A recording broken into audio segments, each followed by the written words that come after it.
Hi everybody! You know for sure that with the recent GAMEBANANA update, some crappy weapons that never I suggest to use in MvM, well, got slightly buffed. Slightly.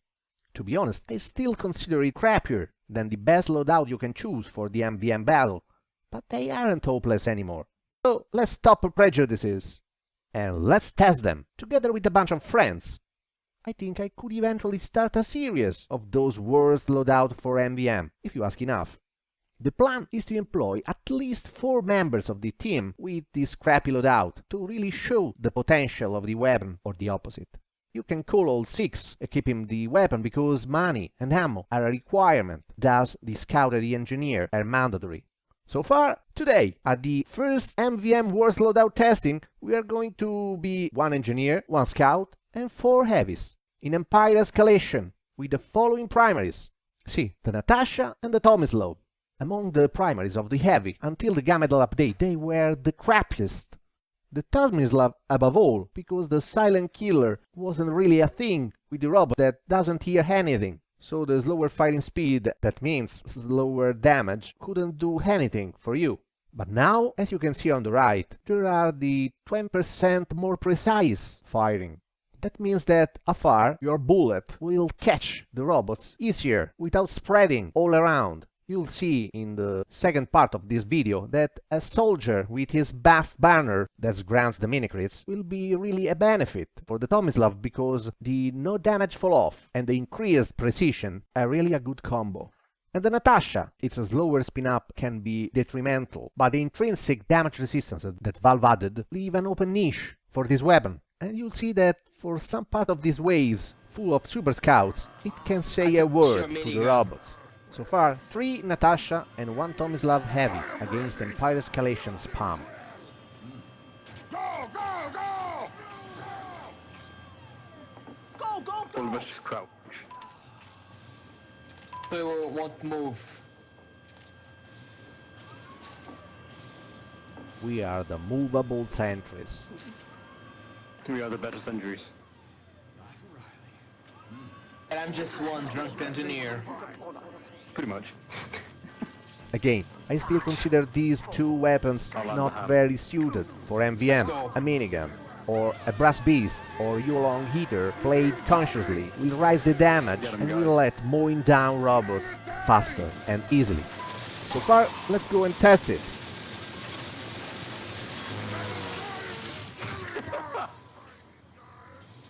And remember that Empire Escalation is really crowded of Uber medics, and we haven't a medic picker in this group.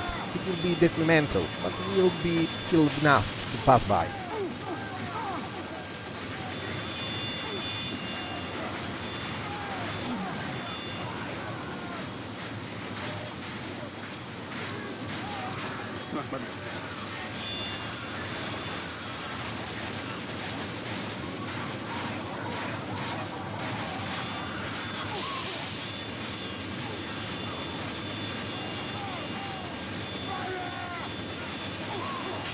At least with 3 Natascha in the party, we can pretty much control the speed of any robot anytime. But to be honest, I really suffer the damage reduction of the Natascha I am equipping.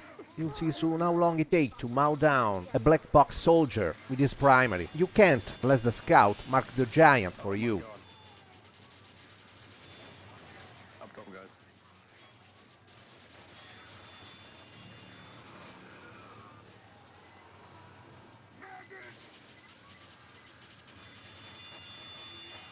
Money scout.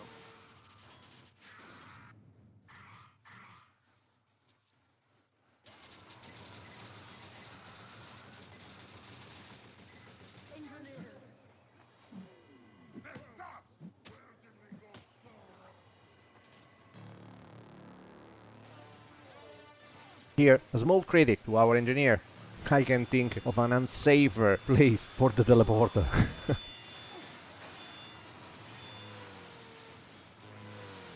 Jesus. Right, that teleport is not safe. This is the part I was saying. Despite having raised a bit the firing speed of the Natascha, I can't kill the giant with the black box until our scout fixes funnel war and do his job.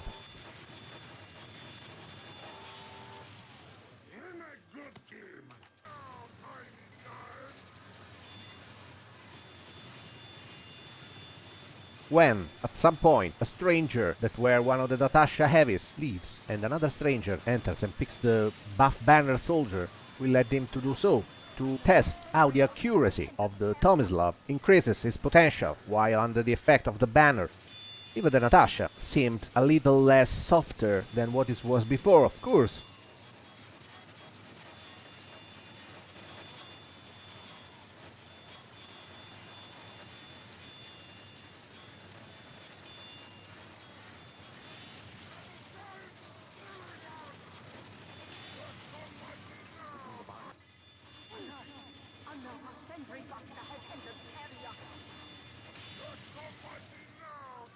Watch out, stupid skull going.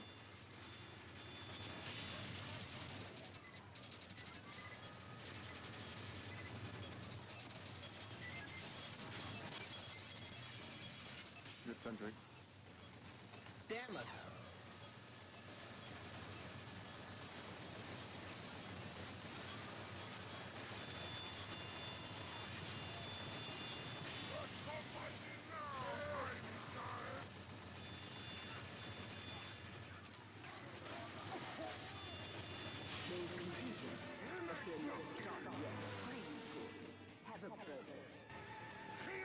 Now that the infinite refund is a thing, I wouldn't be surprised if someone temporarily would switch his minigun for the Natascha for wave 5 of Empire Escalation, where the number of super scouts is pretty huge.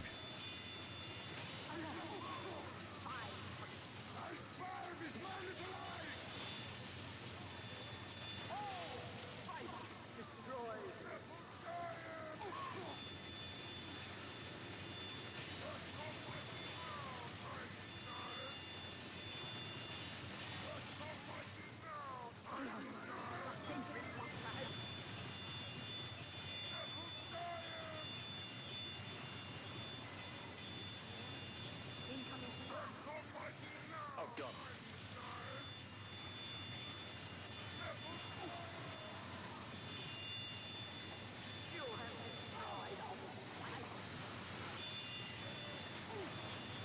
No. Get my grill. Now you may not be aware of a very useful hint. TF2 codes simulates the bullets of miniguns, SMGs and any other Itzkan's weapons as like as they originated by the front of the weapon. In reality, that's untrue. TF2 simply let the shots start from the eyes of the player. That's very important when you try to take cover. In this example, the giant soldiers would have projectile weapons instead, try to shoot their rockets against us, but the crate blocks their attack. Our fire instead is unaffected, provided we can look above the crate itself, like we do. This way we can mow down the giants, without fear of their black box, with ease.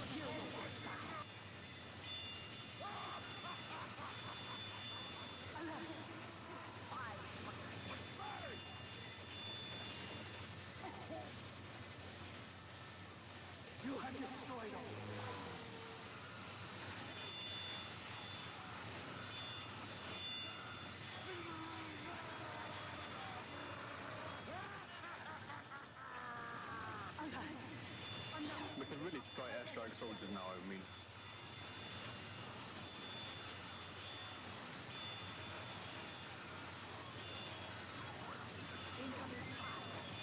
Oh, they killed Dispenser. This is totally not good. You have killed We need Dispenser.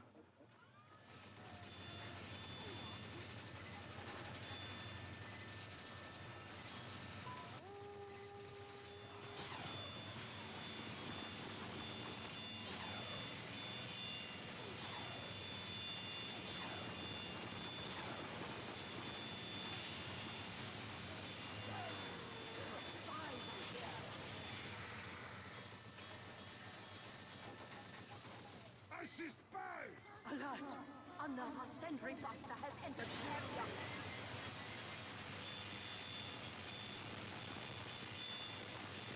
Okay, while we body block this scout, let's come to a conclusion.